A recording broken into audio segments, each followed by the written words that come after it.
It's no secret that I ride hard for Baldur's Gate 3, but after patch 5, I can say without a doubt that it is officially GOTY'd, 10 out of 10, no splash, game of the year, gold medals all around, the Mad Lads did it!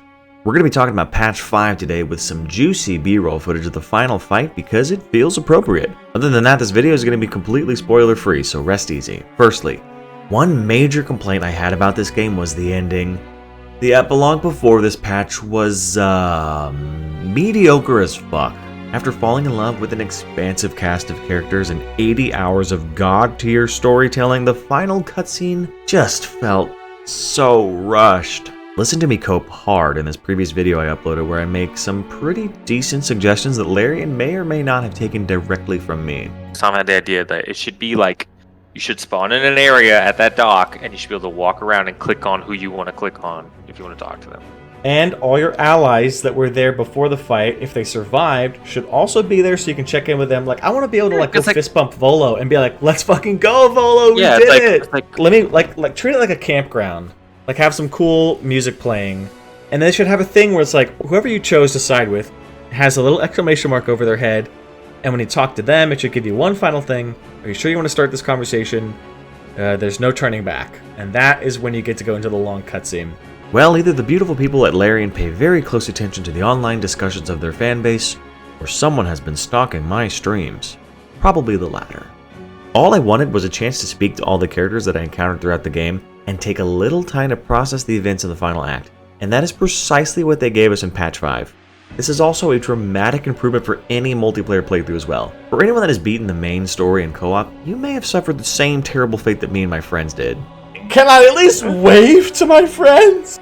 We're not even in this cutscene.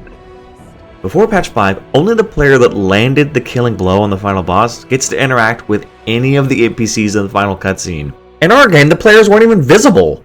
I'm not sure if any of the issues we had in the final cutscene had been addressed, but at least we get to party one last time and savor the ending that we worked so hard to reach. To those of you that have already beaten the game, just load up your latest save file, likely right before the final boss, mob up that encounter one more time and you'll be able to experience all the new epilogue stuff that was added. The second huge update in this patch, and one that I am stoked as hell to play, are the two new difficulty modes, Honor and Custom mode. First, we'll take a look at Custom. This is the mode you should pick if you want the most authentic tabletop experience possible.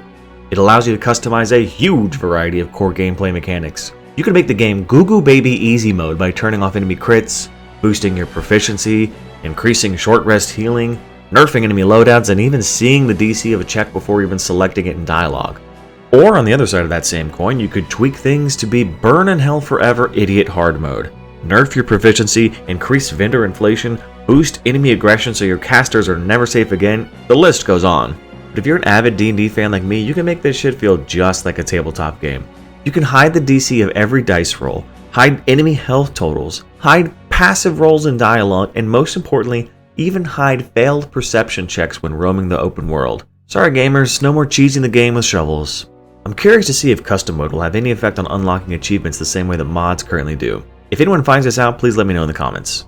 Now to Honor mode. You only have one saved file in this mode. No chance of save scumming, no takebacks, no redos. In my opinion, one of the best ways to enjoy this game. This is a huge upgrade from Iron Man mode and Divinity 2, which just felt completely unfair. At least now you have a chance to res each other in Honor mode, just don't party wipe. In the event that you do party wipe on Honor mode, you're given statistics on how well you did and how far you made it. I really wish we saw this in all game modes, but I'm still excited to see it either way. You also have the option to continue playing this beloved campaign even after party wiping in this mode. You just disable Honor mode from that point forward and forfeit any rewards gained from completing the game on this difficulty. What rewards? What rewards? A shiny golden D20, of course. The golden D20 stands as a testament to your gaming skill, earning you such admiration that people may willingly kneel before you, offering to serve as a footrest while you continue your awesome pursuits of being a hardcore gamer. The last thing I want to mention are some of the amazing quality of life changes they added in patch 5. So you can now manage the inventory of your entire party whether they're in your group or not. Minthara now appears in Act 2 if she was knocked unconscious in Act 1. I don't know about you, but that sounds like she may be a possible recruit for us good boys and girls who don't want to resort to an evil run just to hold hands with our drow Dami Mommy. Minthara fans, rejoice! Let's see, what else? Will is more kissable. Major performance improvements focused primarily around Act 3.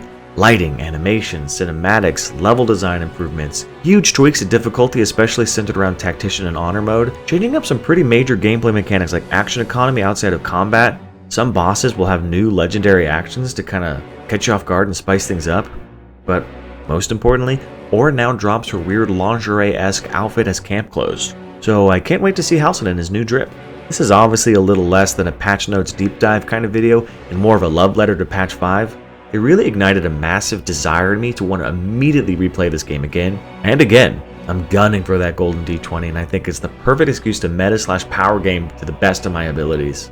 And we are absolutely activating some of these custom settings to make our Wednesday multiplayer game that much more goofy. Check us out every Wednesday live on YouTube from 6 to 9 Central Time. It's a lot of fun. Larian just continues to impress me again and again. 5 huge patches in 4 months is the kind of dedication we all deserve from gaming developers. All while simultaneously releasing the game on Xbox. Like, it's kind of crazy they can accomplish so much. I am telling you, Larian is not going to stop making improvements to Baldur's Gate 3 until it's available in the mobile app store. Mark my words. I'll include a link to the full patch notes in the description for anybody that desires a full deep dive. Let me know how you guys are enjoying patch 5 and what huge things you hope to see in patch 6. The game's been out a while, so I'm curious to see how people are still enjoying it. If you like this video or maybe just the sound of my voice, consider subscribing so that I can quit my day job and focus on bringing you guys more content.